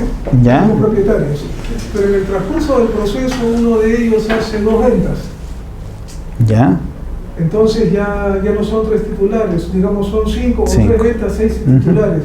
¿Ese proceso va a poder continuar en el Poder Judicial o se va a ver frustrado y necesariamente tienen que intervenir los nuevos copropietarios que han asumido el dominio después del inicio de este proceso judicial? Ya, vamos a ver. Cuando ustedes tengan esta problemática del Poder Judicial, entonces lo que pueden hacer es anotar, si es un proceso judicial, anotar la demanda. ¿Eso qué va a conllevar? Va a conllevar a reservar la prioridad. Entonces, a reservar la prioridad, dice que cuando sale la sentencia, ¿no? Los efectos se retrotraen a la anotación de demanda. Entonces ya no interesa que de ahí haya transferido a 2, 3, 4 personas. Pero si no haces eso, y en el ámbito judicial continúas el proceso y llega la resolución final, y de ahí lo llevas a registros, y en registro ya cambió la situación jurídica desde que tú iniciaste el proceso de la demanda para adelante, ahí sí va a haber inadecuación registral, entonces te lo van a observar el título. Digamos que la demanda efectivamente obra en el registro público, pero antes de las ventas. Entonces ahí ya como los efectos se retrotraen ahí, o sea, fue una reserva de prioridad que hizo, entonces por más que haya habido ventas, no interesa, ya no se va a pedir la conformidad de los demás. ¿Necesariamente tiene que acudir el principio de la prioridad o ya claro. es sobreentendido? No, es mejor aludirlo para que el registrador tome en consideración eso que está reservado a la prioridad acá con la anotación de demanda. Puede hacer que lo observen, pero puede ser que un registrador que en todo caso le sea claro que esa demanda refiere a esa sentencia, simplemente lo coja como prioridad, no habría problema. Y ahí el titular estaría sorprendiendo al Poder Judicial manteniendo una pretensión sobre un derecho que ya no le corresponde, o sea, habría un vicio del proceso. A ver. Porque está ejerciendo un derecho que ya no le es inherente, porque él mismo ha transferido. Entonces al final no puede pretender una resolución cuando él mismo está falseando una realidad jurídica. A ver, no. Otra cosa es que no sea titular registral. Entonces, si él ya transfirió el bien y no sea titular registral, la pública está inscrito claro, en las mismas partidas. Claro. O sea, ya está no en la matriz, en la que sigue, o sea, en la matriz, porque es una copropiedad inicial. Ya. Entonces, uno de los que está haciendo la independización en ese íter judicial ya dejó ese propietario. Y están inscritas en el registro público. Ya. Al final, lo que pasa es que ahí el que adquiere ya no puede alegar buena fe, ¿no? Porque el que adquiere ya sabe que ha habido, por si acaso, acá hay un proceso judicial en trámite donde están pidiendo la independización. Entonces él ya no puede alegar la buena fe del desconocimiento. En este caso, él ya. En el caso que no estuviese inscrito la demanda, y cuando viene la resolución va a haber inadecuación registral en ese caso. O sea, simplemente de oficio el registrador lo va a rechazar porque va a decir, ellos ya no son los propietarios, ¿no? Eso va a pasar. ¿Ya? ¿Algo más? ¿No? Ya, entonces... No, claro, para eso estamos justo, como le digo, eso es lo que alimenta, los casos diarios son lo que alimenta estos tipos de clases, ¿no? Porque hay que pasarlo de la teoría a la práctica, como sea. Los certificados literales básicamente son reproducciones que sean, ¿no? En este caso sí el registrador o el abogado certificador tiene que ver pues que el certificado o los asientos registrales estén correctamente firmados. Y acá simplemente es reproducción, ¿no? El certificador no tiene que aclarar nada y uno puede pedir copia parcial o copia total de la partida. Se pueden dar incluso de partidas cerradas, haciendo, ¿no? Extendiendo justo el asiento de cierre. Y en los certificados compendiosos, a diferencia, es un extracto, básicamente como una inscripción, ¿no? Es un extracto de qué cosa yo quiero de la partida registral. Si quiero averiguar qué cargas y gravámenes están vigentes, me pediré un certificado de cargas y gravámenes, ¿no? Si quiero averiguar si un representante de una junta de propietarios todavía está vigente su mandato, o de una asociación, un certificado de vigencia. Si quiero averiguar si una persona todavía mantiene titularidad sobre ese predio, un certificado positivo de propiedad.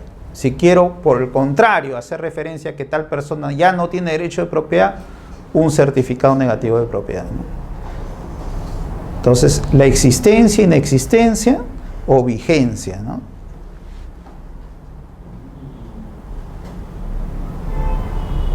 Claro, son extractos nada más, ¿no? Así es, porque extractos. Las vigencias, prácticamente era una copia literal y le ponemos un sello de vigencia. La gente se ha acostumbrado a eso, pero ahora como ha entrado el nuevo reglamento ya están haciendo extractos, porque están reclamando. No, antes me daban todo, dicen, no, eso es el extracto, Extracto resumen, no se daba, ¿no? Ahora sí ya están dando. No, incluso cuando estuvo el registro predial urbano, por ejemplo, el registro predial urbano cobraba por partida. Entonces, casi le... ¿Se apagó? ¿Se apagó o sigue funcionando? Ya. Ya. Sigamos. Entonces, el registro predial urbano, por ejemplo, cobraba por partida registral. Tenga 1, 2 o 50 fichas, era un solo costo. Entonces, cuando hubo la integración, ¿no?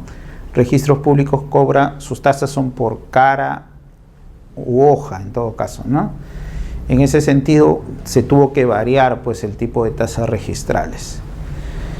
En el caso de estos certificados que tú me dices de vigencia, cuando son menos de 10 partidas, menos de 10 impresiones, se creó un certificado de vigencia rápido. En ese sentido es que se le ponía el sello de vigencia, pero había un sello de vigencia que es para decir que la persona jurídica todavía está vigente, o sea, no ha entrado en proceso de extinción, ¿no? Y había un certificado de vigencia de representantes. En ese caso, de todas maneras, se hace la referencia, pues, en base al representante, en base al gerente, qué calidad de gerente y si él se encuentra vigente. Ahora todo es extracto. Antes se imprimía, ¿no? Y el sello que usted dice. Claro, en ese sentido era que ha habido varias variaciones, que lo vamos a ver, ¿no? Doctor, pero hay algunas entidades que no están aceptando ese tipo de es hasta que se adecúen, pues, hasta que se adecúen, claro. Pero eso es innecesario, ¿no? Porque si uno compra la totalidad de las copias literales y no aparece ninguna revocación de poder o nada nuevo, se entiende que está vigente. Claro. ¿O no es así? Pero, o sea, puede hacer que, por ejemplo, los estatutos digan que un gerente va a estar vigente por ciertos años. En ese sentido, ahí puede ser que no sea suficiente. No es aplicable para las personas naturales. Claro. En las personas naturales, por ejemplo, hay poderes, ¿no? 6 años, creo, ¿no? No, a ver, en personas naturales yo te otorgo el poder a ti y hasta que no sea revocado, registralmente te van a seguir expidiendo poderes. Pero tengo entendido que el poder máximo es de 6 años. No necesariamente. No. Establece que hay un término. No. Así como para el arrendamiento 10 años, para los poderes máximos 6, algo que sea renovado. No se está tomando en cuenta eso, ¿no? Se está dando la vigencia nomás de esos poderes, así sean antiguos, sí. Lo que sí el problema que se refleja es cuando uno hace, ahora que tenemos acceso a la RENIEC, ¿no? Entonces muchos de los poderdantes han fallecido. Entonces supuestamente ahí ya no se podría expedir certificados sobre ese poder. Ahora hay poderes especiales, ¿no? O han sido declarados interdictos, no han perdido sus facultades para efectuar ciertos actos jurídicos, entonces en ese caso no se ha automáticamente viene el poder suspendido, ¿no? Pero puede hacer que en la ausencia una persona dé poder, un nuevo poder simplemente, entonces ahí sí, ahí ya no se... ¿Resolución judicial de ausencia? Igual, ¿no? Porque eso ya demuestra que la persona se está manifestando, o sea, es una persona, porque lo que se busca ahí es que se vea si la persona al final pues es declarada muerta, una muerte presunta, ¿no? Al final, claro, entonces ahí viene la resolución. Si la familia, por ejemplo, pretende cancelar un poder por ausencia legal y esa persona se manifiesta con una escritura pública de poder, quiere decir que ya se ha manifestado, ¿no? Entonces ya hay un reconocimiento de su existencia.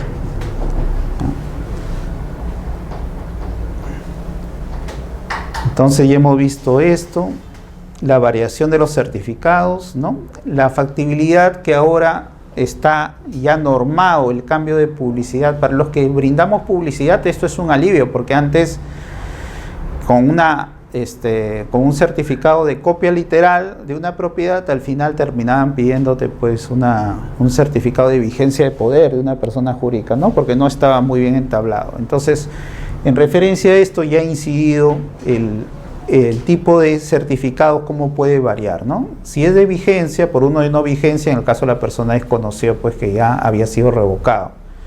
Un positivo por un negativo en caso de que el derecho de propiedad ya no se encuentre vigente, ¿no? De esa persona porque lo ha transferido, o viceversa, ¿no?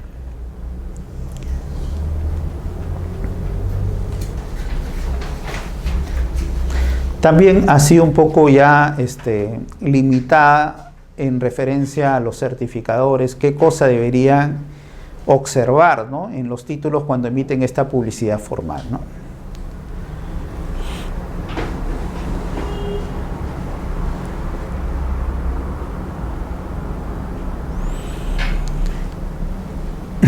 Lo que sí se incide acá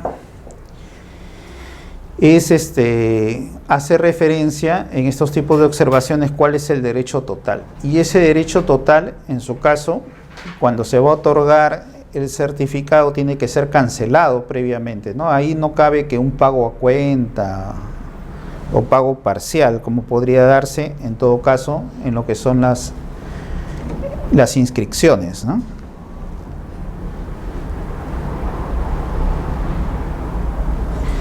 También ya se ha puesto un plazo de caducidad para estos tipos de procesos de publicidad registral.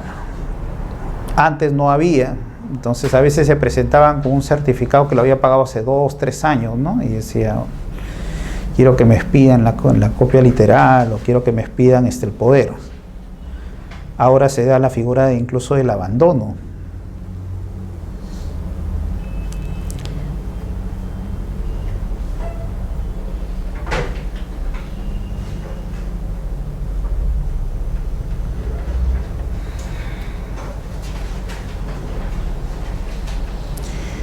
En cuanto a supuestos de denegatoria de publicidad, ¿no? Sea, por ejemplo, la referencia y la regularización de firmas, reconstrucciones de títulos y de partidas. Entonces, antes lo que hacían es simplemente decir, bueno, el título está en trámite, está el asiento sin firmar, ¿no? Y continuaba el trámite administrativo para subsanar esa deficiencia de la partida registral. Todo eso demoraba ciertos días y puede ser que el solicitante ya después de pasado estos días que demoren los procesos administrativos ya no le sirve el certificado, ¿no? En ese caso puede él simplemente solicitar el desistimiento y en todo caso el importe del dinero. Se da otro supuesto de denegatoria cuando hay reconstrucciones de títulos archivados y de partida registral, ¿no? También en estos supuestos el registrador tiene que seguir todo un trámite de reconstrucción o reproducción y eso puede durar hasta 6 meses y ya la unidad registral en este caso incide en esos procesos, ¿no? No tener datos estructurados en los términos y criterios de búsqueda solicitados, ¿no? También podría darse esa referencia, ¿no? Si yo quiero, por ejemplo, por la dirección de un inmueble buscar una propiedad, ¿quién es el propietario? En la actualidad no existe eso. Algunas sí se pueden realizar, ¿no? Pero la mayoría no existe. Comúnmente está estructurado en base a la persona, a pesar que nos encontramos en el sistema de folio real, ¿no? Cosa que es algo paradójico.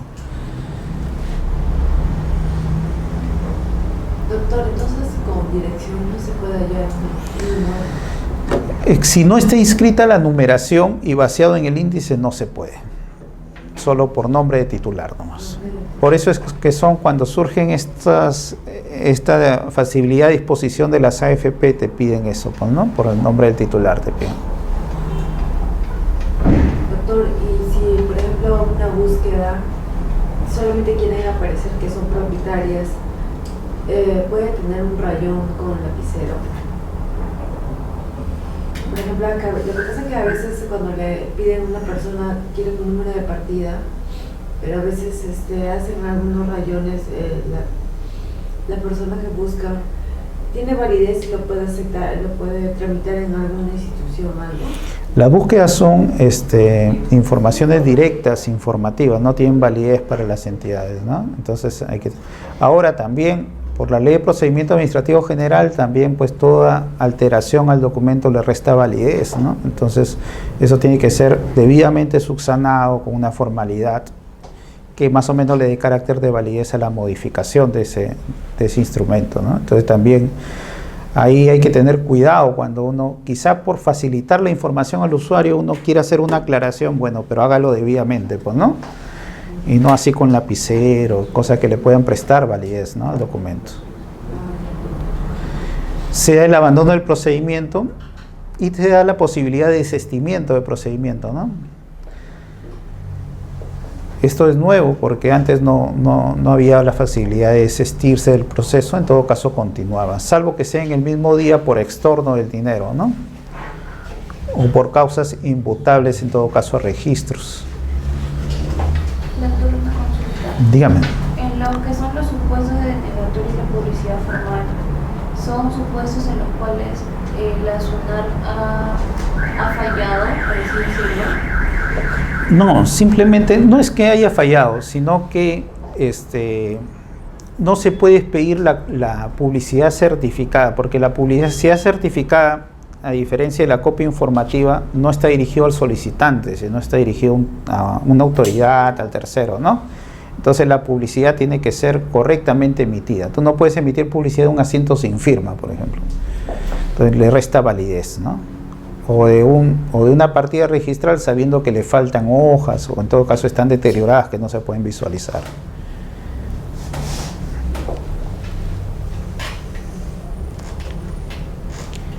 Y también ha traído, bueno, ya normado, ya sustantivamente lo que son las limitaciones del acceso a la publicidad, ¿no? Porque, como le había hecho referencia, cuando entramos al Estado de Derecho, ¿no?, constitucional, entonces hay derechos a la persona que se habían vulnerado por la publicidad registral. Y estos derechos traían afectaciones a la intimidad personal. Muy aparte de las limitaciones legales que se han dado ya por normas o por leyes especiales, ¿no?, donde registros no puede brindar publicidad. Básicamente, por ejemplo, acá tenemos el artículo 46 del reglamento de registro de testamento y sucesiones intestadas, ¿no? Ya tenemos una prohibición legal. No es pedir manifestaciones de las partidas ni certificados sobre inscripciones de registro de testamentos mientras no se produzca el deceso del testador. Y de las afectaciones a la intimidad, ¿no? Ya nuestro reglamento hablaba, pero decía, conforme disposiciones que establezca la Superintendencia Nacional. ¿Cuáles son? Ahora ya están recogidos en el reglamento del Servicio de Publicidad Registral, ¿no? Por ejemplo, causales de invalidez de matrimonio, divorcio o separación de cuerpos, de interdicción o inhabilitación de las personas, de pérdida de la patria potestad, condición de adoptado,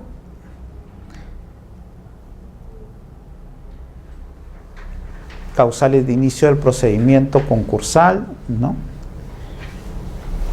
la calidad de hijo extramatrimonial o reconocimiento en un testamento, y causales de disideración e indignidad. Entonces ya están normados cuáles son los supuestos donde no se va a poder brindar una publicidad a cualquier persona, ¿no? Tiene que ser, en todo caso, la persona que se haya afectado con el derecho, en todo caso un representante de esa persona debidamente acreditado.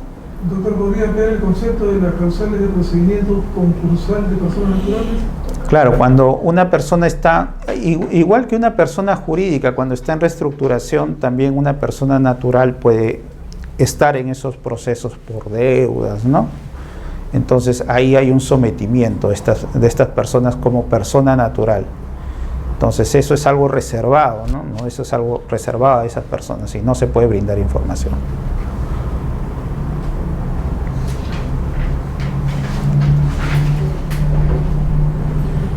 Entonces, ¿quiénes pueden solicitarlo? En este caso, dígame, a ver, dígame. Cuando una persona es declarada indigna se inscribe en registros. La indignidad para heredar, ¿no? Claro, en ese caso, claro, porque simplemente ahí la resolución judicial básicamente es la que da la referencia que por qué no se le otorga ese derecho. Entonces, hay que tener presente que la publicidad no solo son de las partidas, sino de los antecedentes registrales. Y acá, como hay una afectación al derecho de la identidad, entonces a la intimidad, en todo caso, eso no se debe publicitar, pues, a cualquier persona, ¿no? Claro, lo que se va a inscribir en todo caso va a ser la resolución que declare, ¿no? Claro, que declare que esa persona no, o es retirada de la masa hereditaria, o en todo caso es o cuando declare los herederos no la comprendan esa persona. Entonces, en el asiento registral en sí no hay problema, porque ahí no va a decir desheredada por indignidad, no va a decir, pero sí va a decir en el título archivado, en la resolución que va a dar mérito a eso. Entonces, esa información es la que se va a reservar. Y la otra simplemente va a hacer referencia a quiénes son los herederos declarados. Si le brindan la publicidad material en un asiento registral, No, o sea, si lo declaran indigno, o sea, cuando está en vida, no, la persona lo quiere declarar indigno. no, simplemente ahí cuando se hay el procedimiento de sucesorio es que se va a hacer referencia a esa causal de indignidad. Pues, ¿ya? Y solamente tienen acceso a esa información los herederos en todo caso. Claro, aquellas personas que demuestren ahí sí interés en el mismo, ¿no? Pero nada más esas personas. Doctor, una consulta. Dígame. Cuando un hijo es declarado, cuando se presenta la figura del hijo alimentista y realizan lo que es la sucesión intestada, este niño no entraría en lo que es como heredero, ¿no? Del causante, porque el hijo alimentista no tiene derechos sucesorios.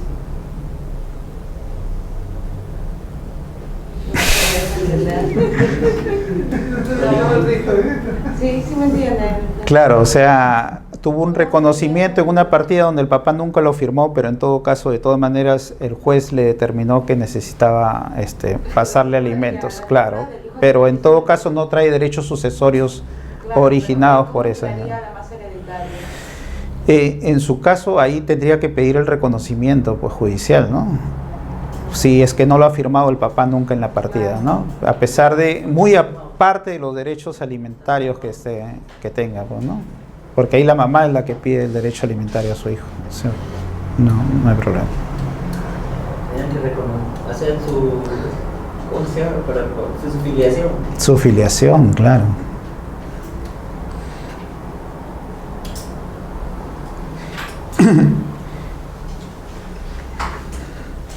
Y en todo caso, aquellas personas que necesiten este acceso a esa información restringida, ¿no? Tienen que adjuntar documentos del consentimiento. Solo se pide documentos privados con firmas certificadas o autenticadas por fedatario.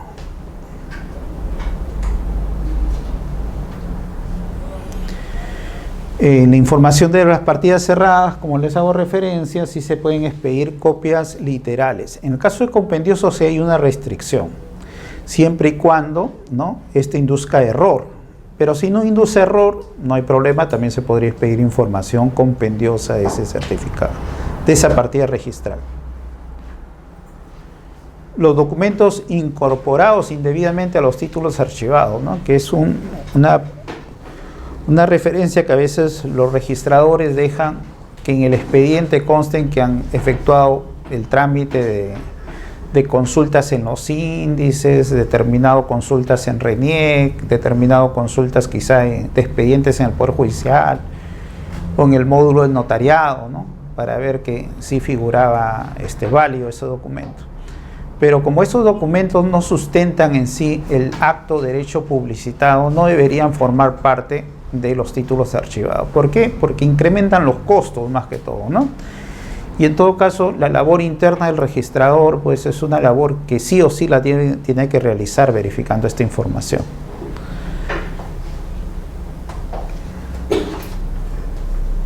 Aquí está el certificado registral inmobiliario, como uno de los certificados compendiosos, que advierte la referencia. En la actualidad se dice que tiene que hacer referencia a la descripción del inmueble, la titularidad y las cargas y gravámenes vigentes, ¿no? En cuanto a la titularidad, dominios a 10 años de antigüedad, y en cuanto a gravámenes, a 30 años de antigüedad. Es un certificado de información mixta, ¿no?, porque da información de titularidad y de cargas y gravámenes en sí.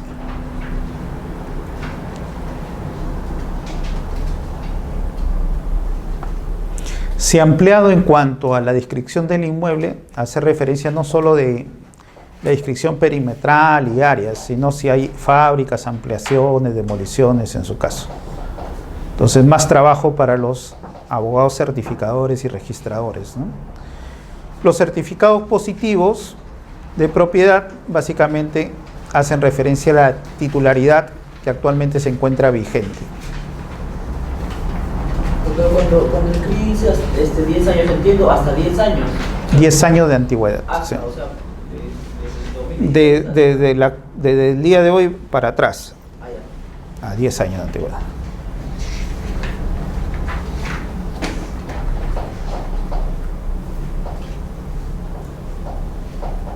En cuanto a certificados literales del reglamento interno, no es del asiento registral, sino esto tiene que hacerse del título archivado que lo contenga. Entonces, en los reglamentos internos de estos tipos de edificaciones donde existen zonas comunes, bienes comunes, ¿no? Pasajes, ahí el reglamento interno puede determinar restricciones a los derechos de propiedad de las personas. Por eso es que la publicidad en este caso se debe dar en sí del mismo reglamento interno, ¿no? En la actualidad, la ley que rige estos dispositivos del reglamento interno es la ley 27157, tanto el régimen de propiedad exclusiva como régimen de propiedad común y el régimen de independización y copropiedad, ¿no? Profesor, dígame. Se llama así certificado literal del reglamento interno porque como el título archivado se dan los documentos que se escribieron origen a eso. Claro, lo que pasa es que en este caso sí se ha puesto una denominación especial por efecto de darle publicidad a los efectos de los asientos, que hay que tener cuidado, ¿ya? No te bases solo en el contenido del asiento, sino en el reglamento interno. Sucede el caso que en algunos reglamentos internos hay reserva de aires de derecho de propiedad. Entonces en el asiento no se ve reflejado eso. Pero no por eso la persona que adquiere va a decir yo he desconocido esa información. No, acá ya se hace referencia. Tú cuando pidas información de un reglamento interno, esto va a comprender el título archivado en sí, para que tengas esa información completa de... Tiene que tener el título archivado, no visualizar su partida, puede crear el título archivado.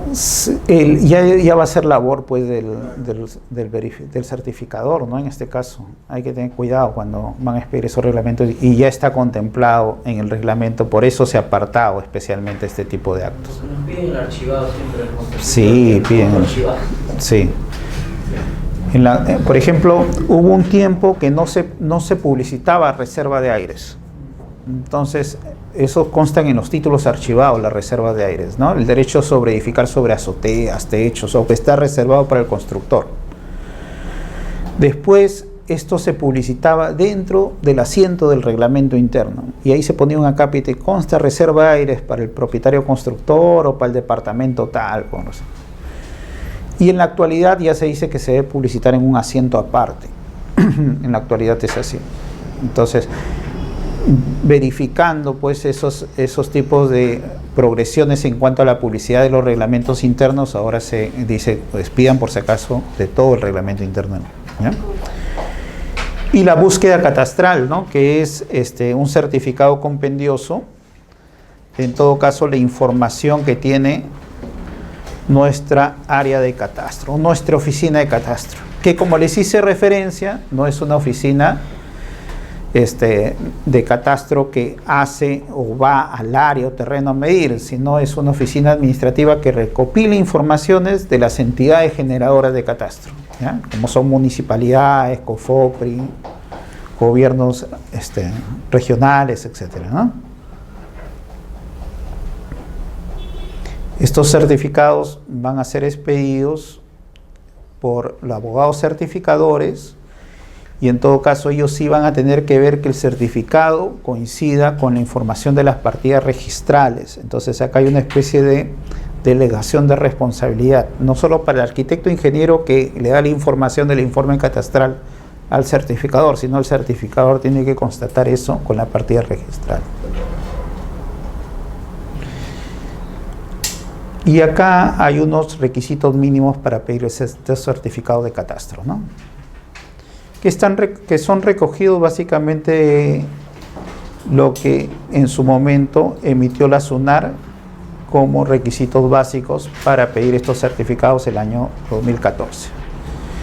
Bueno, ahí hemos visto lo que es la publicidad, entonces ya saben, en su aspecto material, en su aspecto formal, y tomado algunas precisiones de los certificados comúnmente requeridos, pues, en referencia a estos temas.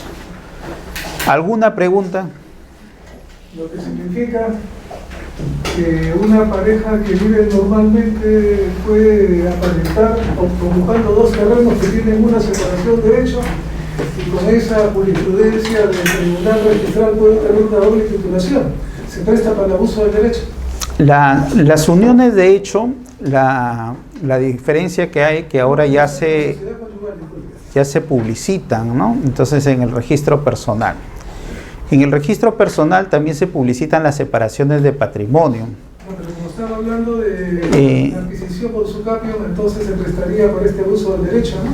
Sobre todo los jóvenes que están representantes de terreno, ¿no? En referencia a la calidad de bien, esto lo da el estado civil en caso de las sociedades conyugales, ¿no? Y cuando no han entablado separación de patrimonio y hay una presunción legal. Entonces, por eso cuando se dice registros, da la presunción, ¿no? Es porque cabe, justo, es una presunción juris tantum, cabe demostrar lo contrario. Y en estas referencias, pues las partidas de matrimonio, ¿no? Podrían aclarar esta situación con la escritura pública unilateral en esos casos. Y en el caso de las prescripciones administrativas, prescripciones judiciales, prescripciones notariales, hay que tomarlo un poco con cautela, ¿no? Porque hay que ver, por ejemplo, a un juez, tú no puedes decirle, oye, usted no está declarando bien la prescripción, usted debería declararlo a los dos. Específicamente la pregunta era cuando se tocó el tema de las personas, usted dijo en una sociedad conyugal, claro.